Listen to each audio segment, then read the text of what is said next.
I think the most improvement is the actual plane itself.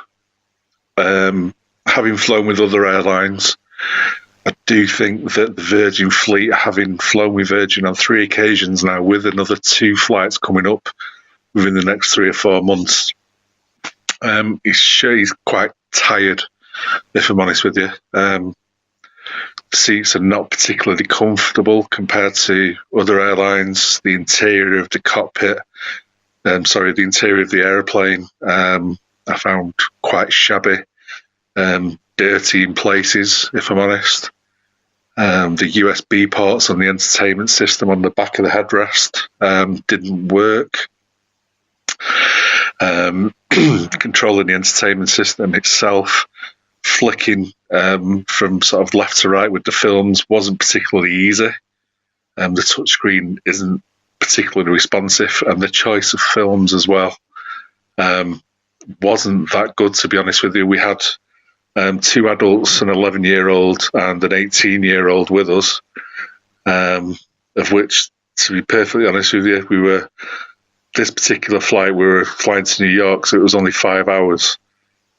So we found sort of a film to watch, but only a film. There was nothing else that really interested us compared to previous flights that we'd been with. We're going to Florida at Christmas on a 9-hour flight, and I'm really not quite sure. I'm probably going to have to bring our own entertainment if the standard is going to be like that. I had issues with the Economy Delight. Didn't get the priority boarding along with the premium and the first class. We were put on the same time as economy, which is fine. But if I'm paying that extra, that's what we should get. We also found that the overhead cabins as well, which was sold to us as being our own sort of overhead lockers, that wasn't the case. They were being used by other passengers as well from across the aisle on the economy. So really, I mean, you're classing it now as Economy Delight. It's basically just an extra legroom seat, which we were able to book at a later date when we were choosing our seats, whether we wanted an extra legroom seat or not. Now you don't, now you've got to make that decision there and then when making the booking. So I'm not particularly impressed with that.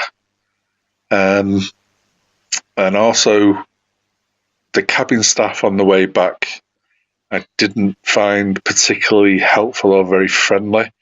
On maybe 2 or 3 occasions, I pressed the button for the service light to, a water.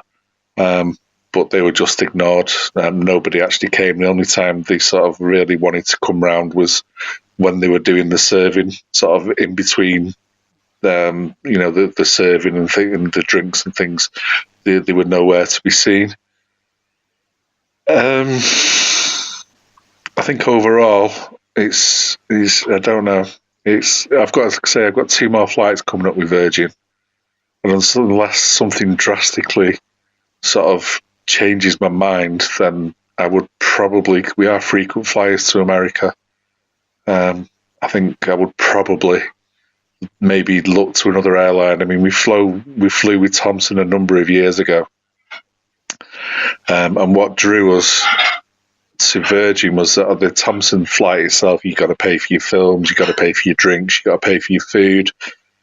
But looking back now, I think I'd rather pay for that and get the much better quality of sort of comfort seat aircraft than actually deal, than sort of go with Virgin. So I don't know. I think overall, I just think the planes really need updating. I think they're becoming very, very dated, and it needs to be looked at, because I think it wasn't just myself who said this. I've had friends fly with Virgin who've also said the same things.